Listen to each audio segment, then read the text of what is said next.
Good morning, everyone, and welcome to our first Hearth Speech Pathology Professional Development event. Thank you all for joining us this morning. We've got quite a diverse audience this morning. We've got support workers, we've got nurses, teachers, support coordinators, speech pathologists, positive behaviour support practitioners, and several others. I think this illustrates the importance of the topic of dysphagia that Joanne will present on today. I'm Fiona McAlinton. I'm the Hearth Allied Health Director. Hearth, we have support services, and Allied Health, we have speech pathology, occupational therapy and positive behaviour support in Glen Iris and positive behaviour support team in Bendigo. We aim to provide a multidisciplinary approach, and we have a good reputation for providing quality services. And thanks to the support coordinators and the other referrers who we continue to build positive working relationships with. For those of you who would like to keep in touch for hearing about future events like this, you can follow Joanne or I on LinkedIn or Hearth Support Services on Facebook, Instagram and LinkedIn. And you can check out our website for further information on Allied Health support services and careers at Hearth. I would like to introduce our speaker today, Joanne Whiteoak. Joanne is a highly experienced speech pathologist who's worked in Australia and the United Kingdom for over 25 years.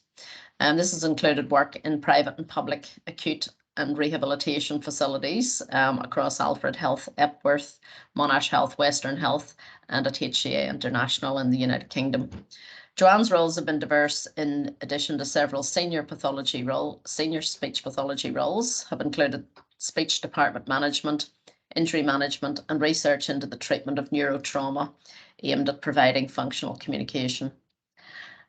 Joanne's skill set is extensive, but particularly specialises in the assessment and diagnosis and management of adults with acquired speech, language, cognitive voice and swallowing difficulties. And she's going to present to you today. I'll hand over to Joanne. Thank you.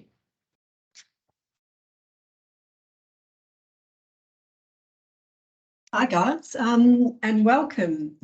Thank you for all attending today and taking the time to have some interest in dysphagia. We think it's a really important topic, and whatever your background or interest, wherever it comes from, whether you're a participant or a support coordinator or a support worker, we welcome you here today. And hopefully you get some of your questions answered, or if not, you know where to go to afterwards to find more information.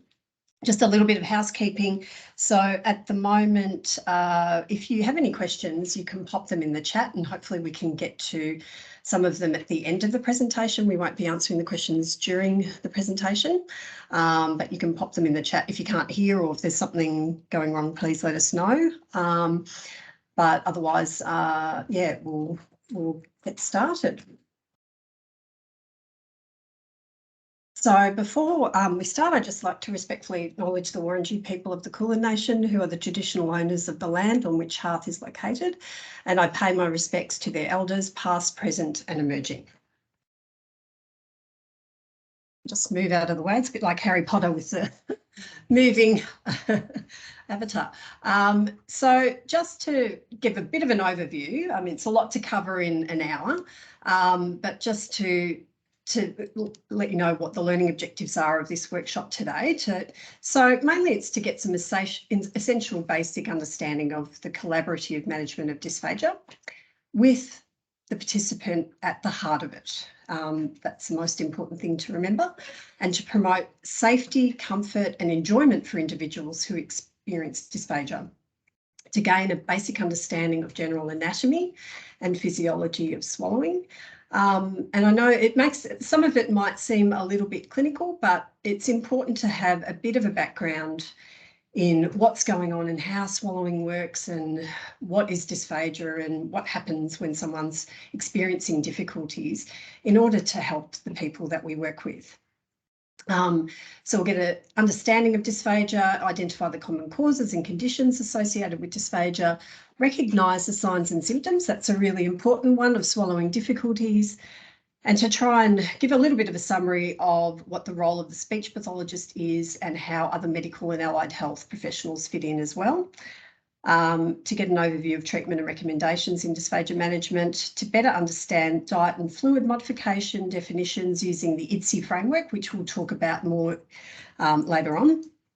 To understand what your roles and responsibilities are, and to recognise the importance of following a mealtime management plan.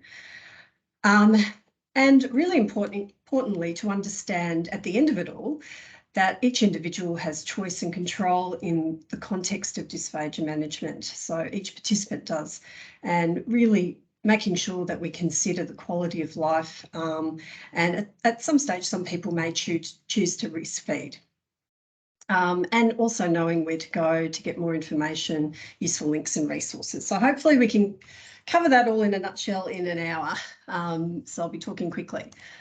So I'll try and I might just slip out of this one so I'm not in the throat.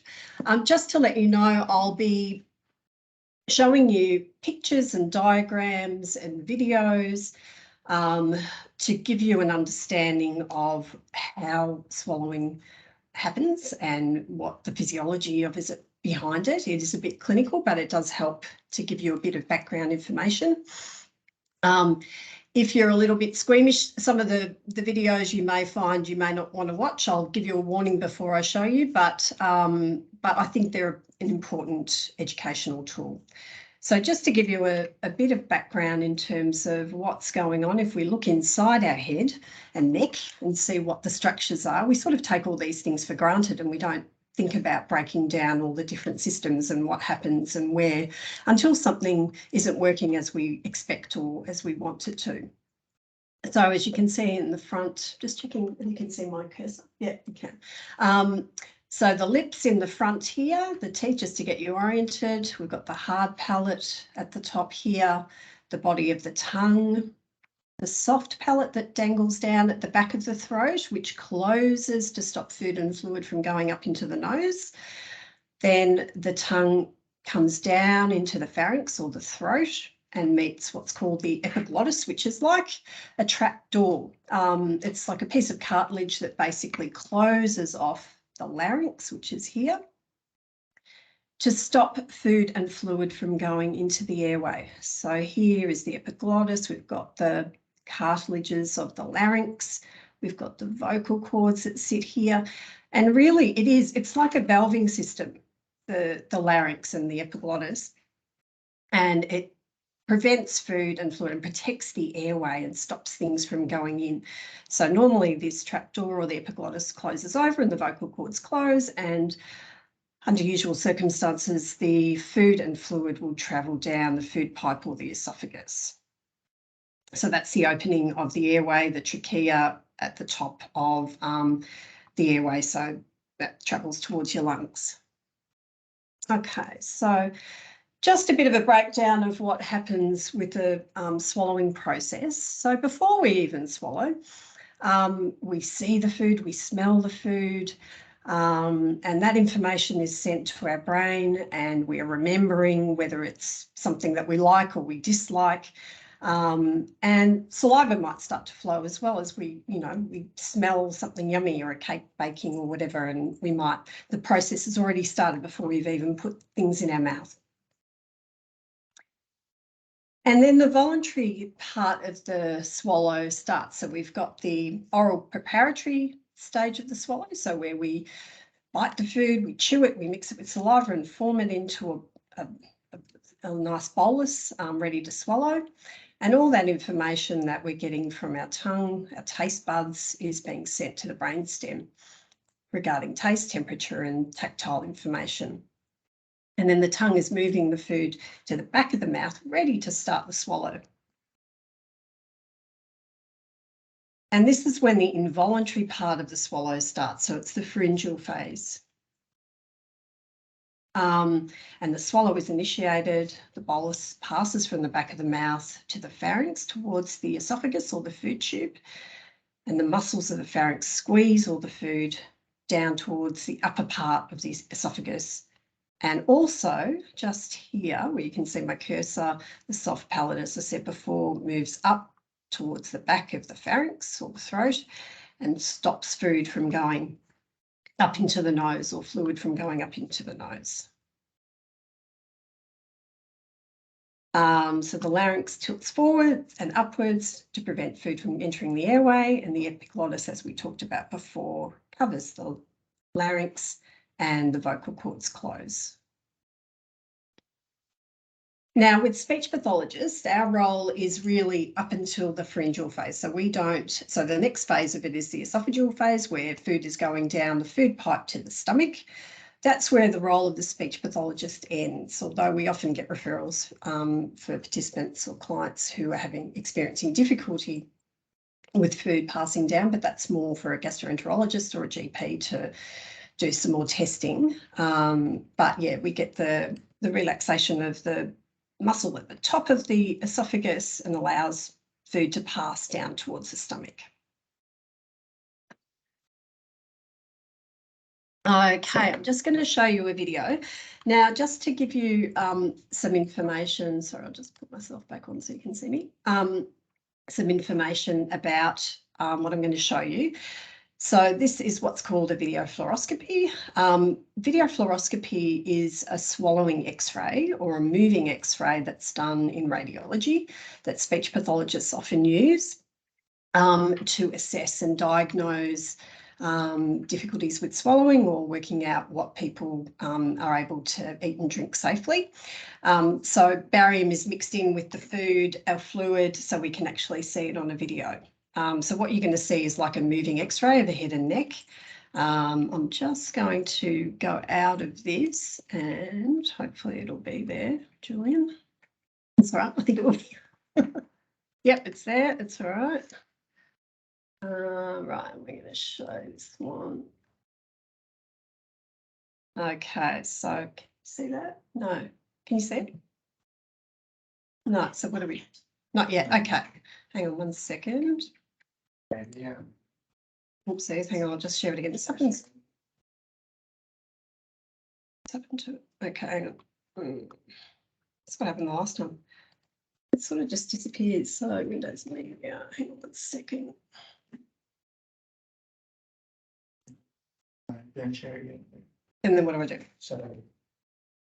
Go to.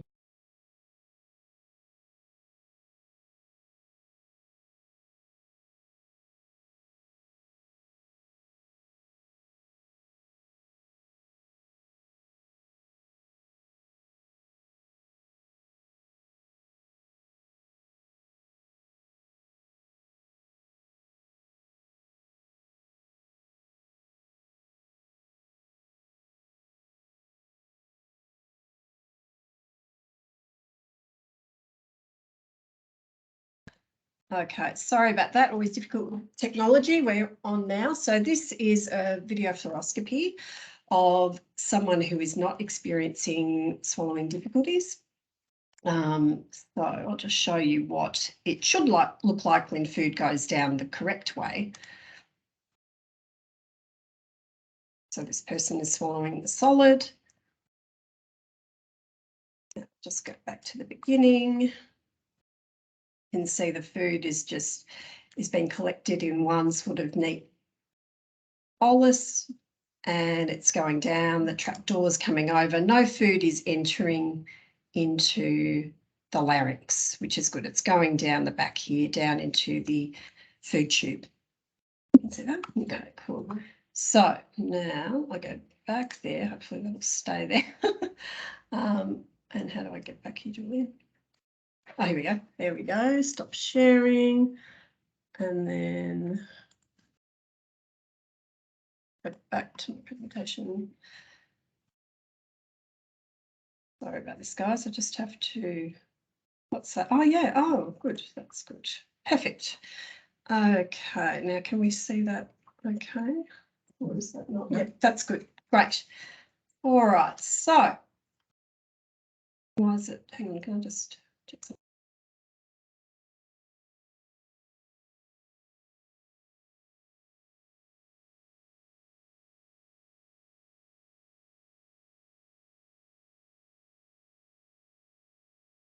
Myself.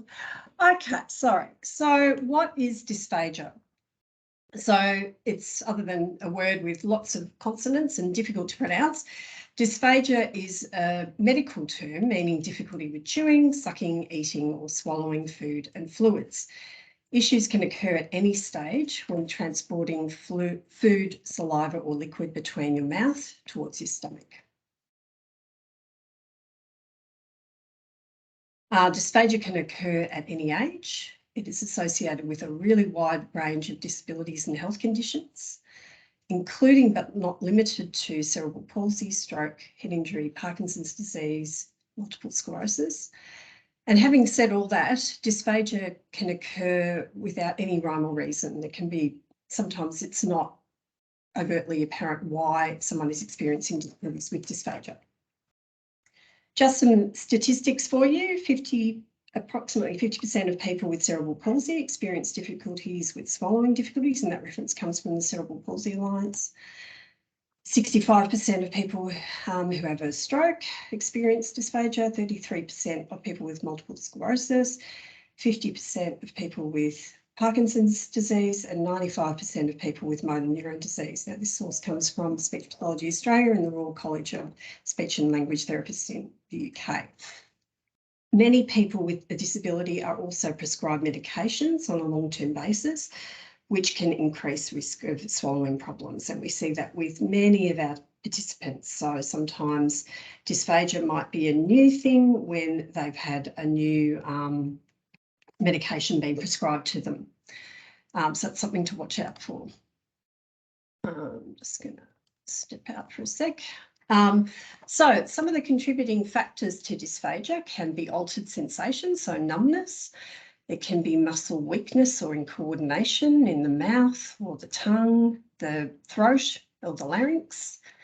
There can be structural differences or anatomical considerations. So there can be congenital anomalies, so such as sort of having a jaw hyperplasia, or having tumour injury. So some people who've been in car accidents may experience difficulties because of the injuries they sustain, or burns. And also for many of our participants who don't experience any of these prior issues, sometimes dysphagia is present because of behavioural challenges. So, for example, people who might eat very quickly or put large amounts of food in their mouth at a time, or be taking several mouths at a time of food or bites of food at a time without initiating a swallow. So sometimes that's a consideration as well. Some of the things to look out for, signs and symptoms to look out for, include difficulty chewing, needing to swallow several times to clear the food, having a feeling of food sticking in the throat or chest, difficulty swallowing tablets, dribbling or drooling or an inability to clear fluid residue from the mouth, frequent coughing, spluttering or immediately after or during the meal, persistent throat clearing or voice sounding really gurgly after a meal or drink, or chest infection, difficulties with breathing or choking, which is a really serious one associated with swallowing, someone who might go red in the face or have an altered colour to their lips, unplanned weight loss, disinterest in food or avoidance of certain foods, and some people who are not able to communicate their needs and their wants and their concerns might just exhibit distress associated with mealtime. So sometimes you have to be a bit of a detective because not always, people can't always tell you what's going on. So you have to look out for some of these different signs and symptoms. And sometimes, like for example, a chest infection, it might be indicative of another problem. So, of course, we get chest infections when we have a virus or what have you. So it's sort of like, well, they might be having a chest infection, but there's no other problems. There's no runny nose, there's no, sore throat or anything like that. So you really are having to try and work out what's going on. Some people may complain or may exhibit pain when they're swallowing. And for some people, they may have complain of food coming back up or regurgitation of food. in terms of the NDIS, and this is taken from the NDIS practice alert, or part of it is, which was issued in 2020. And I'm not a representative on the NDIS, but this information is extremely important to know about. So previously, back in June 2019, there was a permanent ruling to allow swallowing therapies for NDIS participants. And prior to this, that wasn't the case. So it was a bit difficult for NDIS participants to actually get thickened fluids and get a speech pathologist to assess them. So this was a really important win for people whose lives had been put at risk due to the cuts in funding for their swallowing therapies.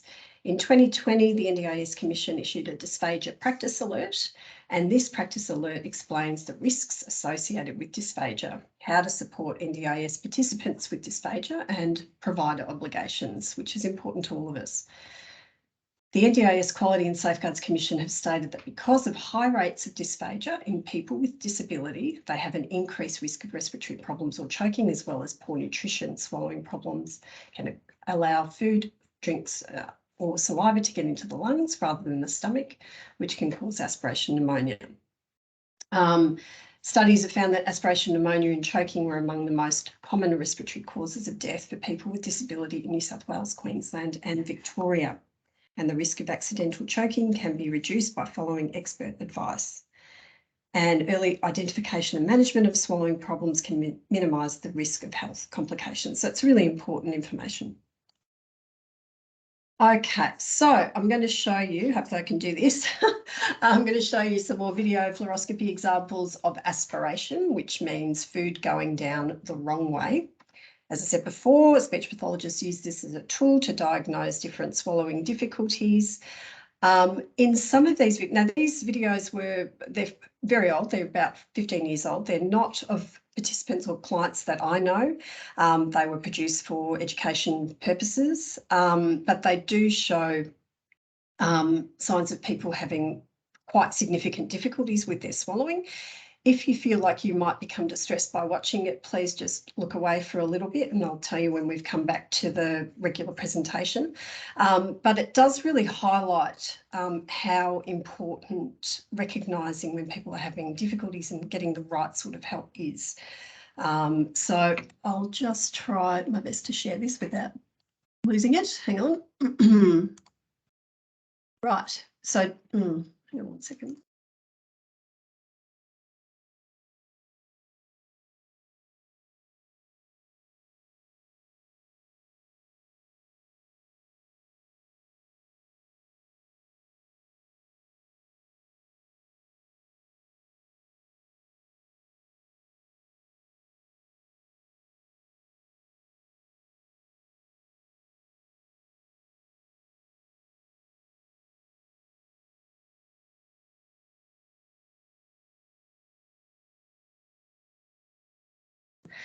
Okay, here we are. So this is a video of someone swallowing liquids. And we are going to see, I'll warn you in advance, we are going to see them having difficulties with their swallowing and the fluid will be going down the wrong way. But just to demonstrate to you what happens when that occurs. So the fluid, it's quite a delayed swallow and you can see at the front here, whoopsie, sorry. You can see at the front here, fluid is going past the level of the vocal cords and entering into the airway. Okay. And just to say also that when we do video fluoroscopies, we do them in radiology. There is a doctor present. Quite often, if we're worried about someone aspirating or food going down the wrong way or fluid going down the wrong way, we will have suctioning on hand to assist the client. So they would have first aid available to them when this happens. But as I said before, I don't know this particular person. These are educational videos. Okay, I'll show you some others. So is that going to work? Or is that going to... Oh yeah, here we go, worked. So with this particular client, they've got, they're going to be eating solids. So this is quite a distressing one where we can see what happens when a piece of food actually enters into the airway. This person also has a nasogastric tube for feeding, and so they would have been trying to see whether they were able to eat any food at all. But there's, so it's either like a piece of meat or vegetable or something. We're not getting a lot of chewing action happening at the oral phase, and this piece of food is not being broken down at all.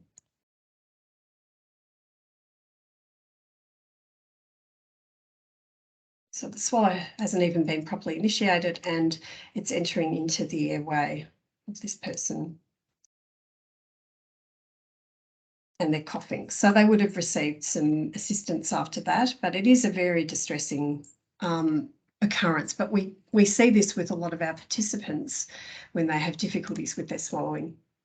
I'll just show you one more. That's liquid. Then fluid going down into the airway. So you can imagine that, you know, in our mouth, we have so much bacteria. So not only is it all the acids and the fats and the contents of the food that you're taking into the lungs, it's also any bacteria that you're holding in your mouth. So it's quite a concerning thing when you end up with materials that shouldn't be in the lungs or in the airway that end up there, because the body has to fight those substances. So in order to stop that, I'll go back to, oopsies. Hang on 1 second. And then I've got to go back to my, just bear with me for a second and I'll go, right. Okay, so it is quite a distressing thing to see though. So I do apologise if that caused any distress, but it is a serious issue, dysphagia, and there can be some really serious consequences if we don't recognise the symptoms and have people assessed and treated straight away. So people can end up with respiratory difficulties, so difficulties with shortness of breath or having real chestiness or crackliness in their chest. There can be choking, and unfortunately in some cases there can be situations where people will die.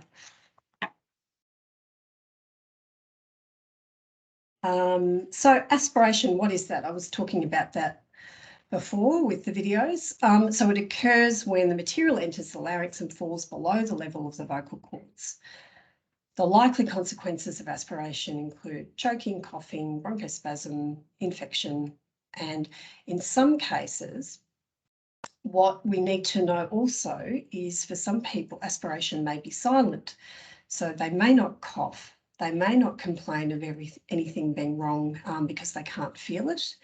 And the first sign of it might be that they have a chest infection. So we have to be, as I said before, we have to be detectives and be looking out for all these signs and symptoms of what's going on with our participants,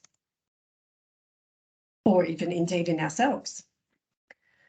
So aspiration pneumonia, as we touched on before, is caused by the inhaling of foreign material into your lungs, and this can be bacteria, saliva secretions, stomach contents. So sometimes for some people they may actually reflux or regurgitate or vomit material and it can end up in the lungs, food or beverages or small foreign objects, which can be extremely dangerous.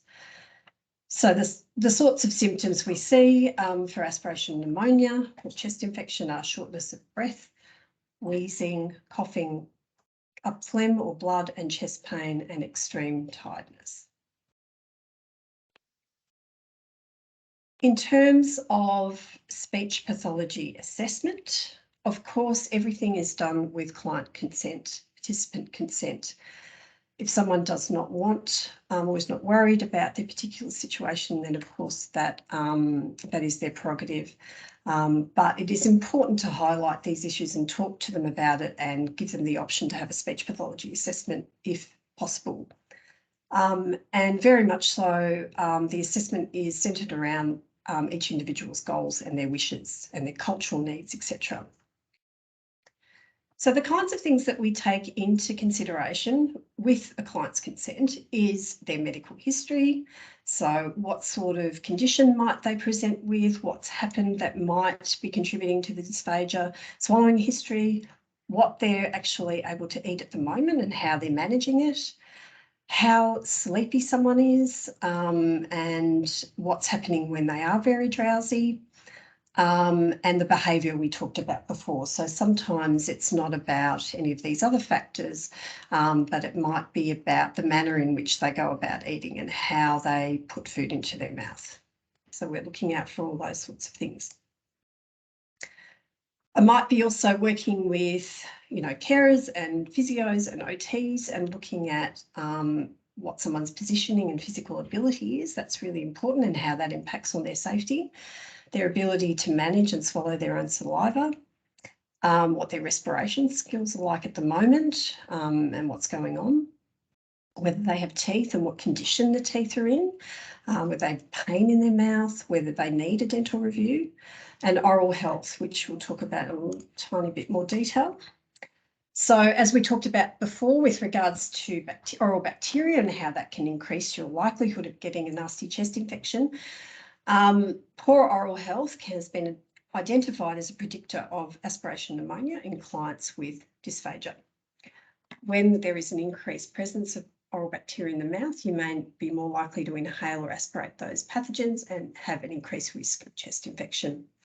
It's important that all clients with symptoms of dysphagia be screened for oral health status.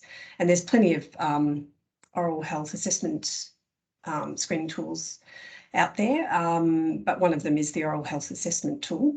And you'd be looking at things like the quality and the quantity of the oral secretions, whether they have a very dry mouth, condition of the gums and the oral mucosa, appearance of the lips, condition of the dentition or the teeth, presence of dentures and how they've been cleaned and all that kind of thing, appearance of the tongue, signs of lesions or ulcers or new problems like that, signs of infection or injury, and presence of any residue. Sorry, just appear again. A speech pathologist is also interested in looking at someone's communication and how they're actually expressing their wishes and their likes and dislikes. That's extremely important. It also gives us a bit of information about how the muscles of the face and the tongue are working, and the voice box, etc. Be looking at the cranial nerves, or the nerves that innervate and supply the muscles of the face and the mouth, the tongue and the voice box. And very importantly, whether someone has a protective cough to be able to protect their airway if something was to go down the wrong way. And if reasonable to go ahead, we would do an oral trial, a swallow trial, and see what someone's able to manage safely. Of course, it's extremely important to take into consideration each individual's likes and dislikes and their goals and what they're wanting to get out of the assessment. So all decision-making, important to say, is completed together with the participant, their family and carers where possible.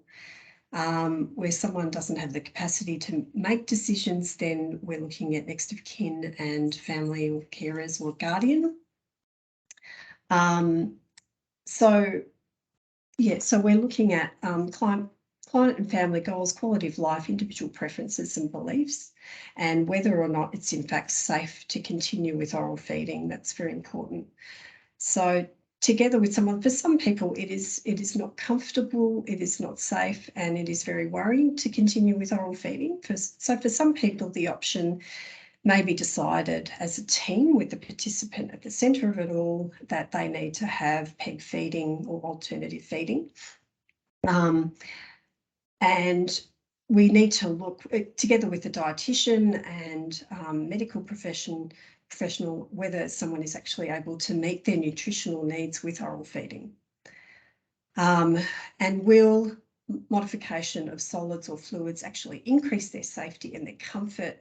Will it make it a more pleasant experience to actually eat?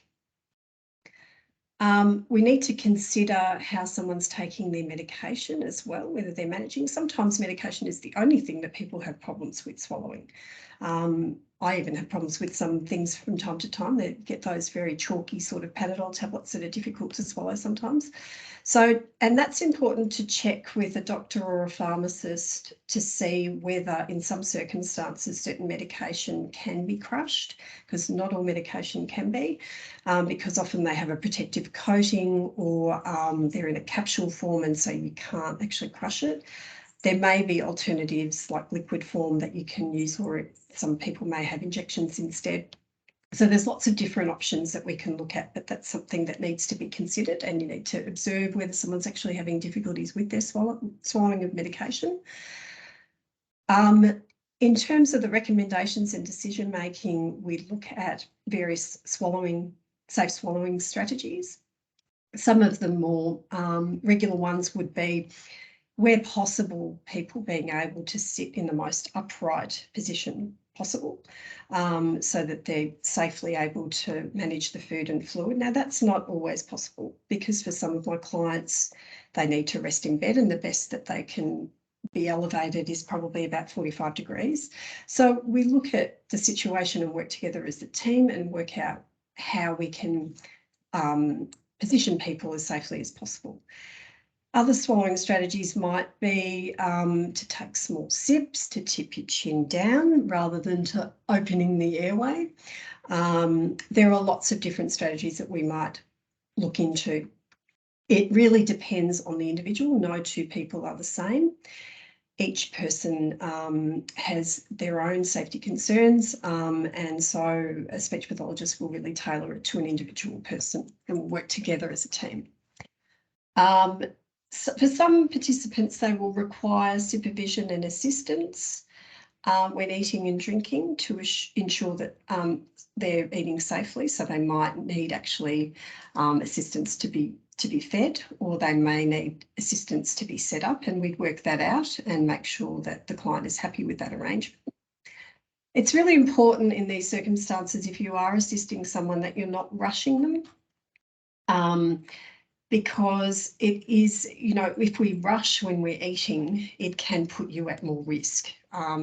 So we're really looking out for when someone has actually swallowed. If you remember back to the anatomy, looking for that larynx elevation when someone swallowed, checking their mouth, seeing if they've actually cleared their mouth, because sometimes they may even swallow, but there's still food residue in the mouth. So allowing them the opportunity to actually clear that food. We might talk together with OTs about modified crockery and cutlery as appropriate, and for everyone that's different. So it would really be tailored to an individual. And of course, we work closely, with dietitians to make sure that someone's nutritional needs are being met. Occupational therapists, as I said before, physios for positioning. We might consult with PBS and psychologists in terms of someone's helping them with behaviour management to support them so that they can be as safe as possible. Certainly GPs and medical specialists are really important in terms of monitoring someone's chest status, or it might be that there might be a new problem and we need to investigate further what's going on with a particular participant. So it could be that the swallowing issue is new and we need to work out what's going on. And in some circumstances, it's not clear what's going on, and we might refer someone for one of those swallowing x-rays that I showed you before, so we can actually see what's happening and try different textures and try different positioning and see how they are safe. There's also another procedure called FEES, which is a fibre optic endoscopic evaluation of swallowing. And that's where I don't know if you've seen this before, like a little camera is put down on a tube through the nose and you look at the throat while someone's swallowing and see whether it's going down the right way. Okay, so there's lots of different sort of assistive technology associated with eating and drinking, but some of the more specific dysphagia adaptive equipment can be sort of like specialised cups where the nose is cut out so that people can keep their head in the midline. They're not trying to tip their head back when they're drinking. There's lots of different cups, I've got one here as well, that have yeah, they can, again, you can keep your head in the midline, but there's lots of different attachments where people, you can have, it can kind of control the quantity of fluids or food that's going in at a time, so we're not getting overfilling of the mouth. There's also this one here has like a ball valve on it, so that when people are having difficulty with sucking, they can, you know, they're not using all that energy and then finding the fluid has just gone back down again. It holds the fluid in a place so when they're ready to suck again, it's ready there for them to take it into their mouth. And some providers of thickened fluid have these ready-made cups that the pre-packaged thickened fluids sit in as well. And I'll talk more about thickened fluids in a bit. So in terms of, you may have heard, many of you, of the ITSE framework, which stands for the International Dysphagia Diet Standardisation Initiative, and that provides definitions and descriptions of food and fluid by its texture. And it's a numbering system and a colouring system, so it makes it really easy. And so for those products on the market that have ready-made thickened fluids, they come labelled with the colour and the number on it, so you know that it should be a moderately thick fluid, for example. Prior to this, it was a little bit ad hoc as to who was doing what, and it was all a little bit different. There was different terminology for thickened fluids and food, so it's kept it really consistent. And it's a really good resource if you have the time, and I'll show the link at the end of this, to be able to, it's got handouts on it, it's got educational videos on it. It gives really clear descriptions about how food should be prepared, and thickened fluid should be prepared as well, and exactly what they should look like, rather than guessing what a moderately thick should be. It gives you really clear descriptions, and I do encourage you to look at those. So just, I probably should whip through these, just to look at some of the different diets. So there's regular diet level 7, and that assumes that someone has really good ability to chew the food. Then there's also easy chew level 7, which is sort of more everyday foods that are a bit softer, but there's no restriction in terms of how big the pieces are. Transitional food, which sort of breaks down in the mouth like a wafer or a cheesel. Not cheesel, sorry, more a, I think a wafer is probably the best one. And yeah, minimal chewing is required. And sometimes we use this for clients who may need to practice their chewing skills or practice having different types of textures. Soft and bite size level 6, so that's where the food is chopped up into small pieces and it is of a soft texture. Minced and moist, so the pieces or the lumps are no bigger than 4 millimetres. Oopsies. And then when we're getting into things like puree diet, it is also considered an extremely thick fluid, so that's level 4. And that's where there is absolutely no lumps, but it shouldn't be too hard or dry and making it into a very, you know, dry sort of solid. It should be smooth, and there's lots of information on the website for ITSE about how to prepare that food. Obviously with fluids, so there's category level 0, which is regular fluid, so it has no thickener in it. And then we have many products on the market which thicken up fluids. And I'll just go through the different, and you guys might be familiar with different ones that you use with your different participants. So there's slightly thick fluid level 1. It's often used if you have swallowing problems with thin fluids, but it's only got a very small amount of thickener in it. Mildly thick, level 2, quite a number of people are on this. So it pours quickly from a spoon, but slower than thin drinks and slightly thick drinks.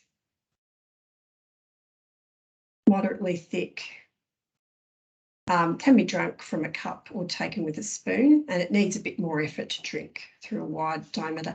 And the reason why we use thickened fluids for clients is because if you can imagine with some of the people who are experiencing difficulties with their swallowing, as you saw with some of the videos, fluid can move very quickly when you have muscles that are a little bit uncoordinated or not as strong. Then it takes them time to get to where they're supposed to go. And so the thickened fluids just allows you a little bit more time to actually swallow the fluid down safely. I'll just pop out for a sec because I'm in the way. So in terms of supporting participants with dysphagia, it's really important that we have the right training and education. And so this course is a good way to start. It's really important that we do this in order to support participants with dysphagia and help them to have safe and enjoyable meals. It's also very important that we updated with first aid training because quite often things go wrong and we need to know what to do in the event of a choking episode. And that needs to be up somewhere, you know, where everyone can see it so that everyone's on the same page and knows what to do. And it can be different for each individual as well in terms of you need to know what to do with John as opposed to Kate because their circumstances are very different. And so we need to know how to apply first aid for people who are at risk, each individual. Support participants with possible swallowing difficulties to be assessed for dysphagia. If a participant shows any signs or symptoms of swallowing difficulties, you should support them to consult a GP and a speech pathologist promptly, obviously with their consent, so they can assess their swallowing and mealtime assistance needs as well as review their general health. We need to promptly take steps to raise and act on concerns, and this information comes from the NDIS. Raise concerns that are occurring. Support participants with dysphagia to have a mealtime management plan. You should support a participant with dysphagia to have a mealtime management plan written by a health professional. A speech pathologist can provide and prescribe and recommend specific actions for a person to eat and drink safely and develop a mealtime management plan for their needs. And they'll also specify when it is to be reviewed. And a dietitian will be crucial also in contributing to this mealtime management plan for certain clients. And each participant, so in terms of a mealtime management plan, each participant should be involved in the assessment and the development of their mealtime management plan.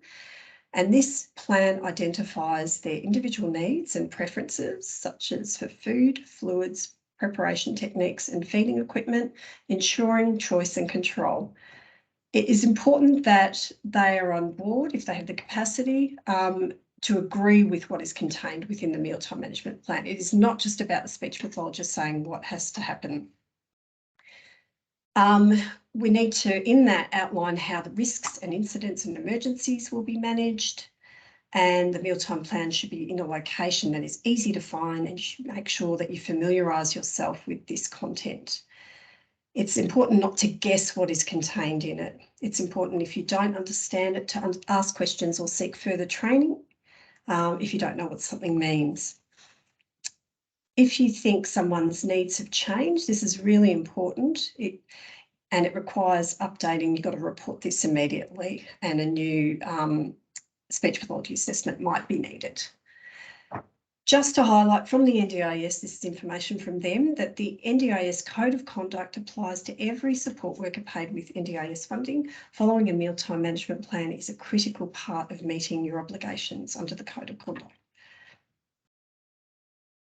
Oops, okay, so I'm just going to share with you what one looks like. Now, some of you have standard forms that you use,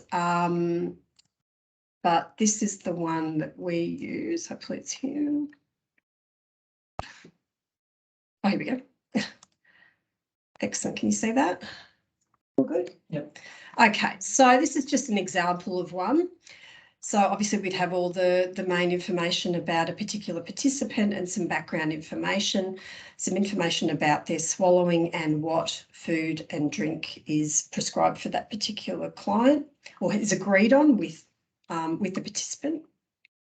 how they're going to take their medication, what equipment they might need, positioning, whether they need prompting, what assistance might be required, supervision.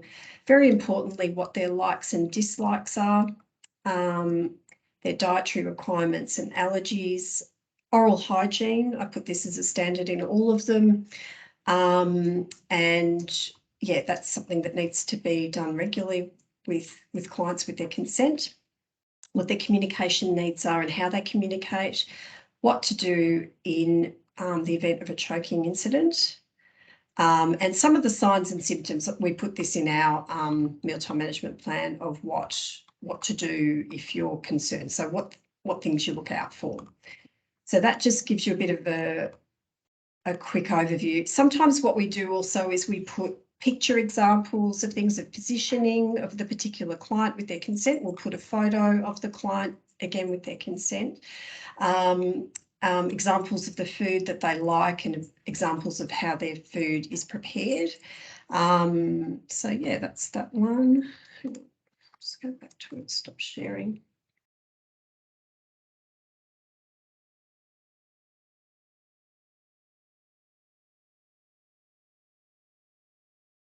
Okay, so that's the mealtime management plan. And in terms of some of the resources, so I talked a little bit about IDSI before, and oops. So they have a website that's really useful, and that's what it is, IDSI.org. So they have handouts in lots of different languages as well on how to prepare different types of food categories and fluid categories. Something that's really important also is to familiarise yourself with is the NDIS practice alerts, and they're readily available on the NDIS Commission government website, and I'll put the link there. And there's lots of training modules, which some of you may already have done, that are really useful. So the training module for dysphagia, worker training module, goes for about 90 minutes, I think. It's fairly quick to do. And it's extremely useful, and it also shows a lot of participants in real life circumstances with their carers and looks at different scenarios, so it's really quite useful. There's also training modules that I think you pay for on the University of Technology Sydney, so that's Enjoy Safe Meals, and they've got lots of great resources, and that's sort of it. So I guess this is an opportunity, sorry, ooh, right in time, to allow for some questions in the chat.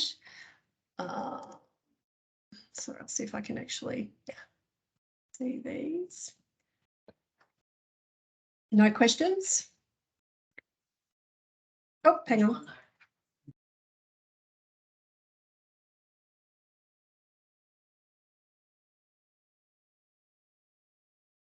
Oh, okay. So the question is for a participant that is on minced moist foods and thin fluids. When you take him out to the usual cafe, there are things at all which can be given. I guess the thing with this is to really prepare in advance. So I would be ringing the cafe or looking online to see what their menu is and seeing if there are suitable options. You can also, some restaurants, if you go there regularly, sometimes they will prepare things for you in advance if they're really good. Or you can take things with you. That's the other option, and ask them whether that's okay. Okay, so in terms of the medication, there's a really good practice alert. I won't go through all of them, but there's a practice alert on the NDIS Commission, which goes through the types of medications that can cause drowsiness. So there's psychotropic medications. There's lots of different medications that can contribute to it. So I'd probably direct you towards the NDIS Commission website, and there is a handout there that you can look at. So really good resource.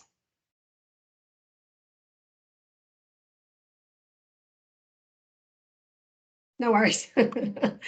It's funny when I can't actually talk to people, but I hope that's okay. if there's no other questions, we might finish up there a little bit early. I know that everyone's extremely busy. We'll ask them if they've got other topics. Oh, are there any other topics that you'd be interested in future that might interest you? Pop them in the chat. Pop them in the chat. I will try and organise that with you, and I'm not sure yet Yes. with the PowerPoint The certificate. and the certificate. No worries. Thank and you, the guys. recording. And the recording, yes. So I'll let our team here organise all the slides and the recording. Oh, you want NG feeding and PEG feeding? I might try and team up with a dietitian next time and see if we can do something regarding alternative feeding. Yeah, that's a good one. Yeah, no worries. Yeah, there's some really good private clinicians, that dietitians that There's a question there about people in wheelchairs. In sorry. case of choking. Yeah, so this is something that you guys need to have some specific training. I'm not trained in first aid, but you need to get specific training for particular clients that are at risk of choking, are in a wheelchair, and go through real life scenarios. That is a really good question. And it's really important. So you need to consider each individual client separately, because they are, choking management strategies. So that's a first aider who needs to do that training for you. So that's not me. I'm certainly trained in it, but I'm not trained to train other people. Sorry. Yeah, and if anyone needs to refer to us, I've also put the email allied health into ahintake@hearthaustralia.com.au, and the phone number is there if you have any clients that you need us to see as well. But thank you so much, guys, for attending, and I appreciate you taking the time and your interest in this subject.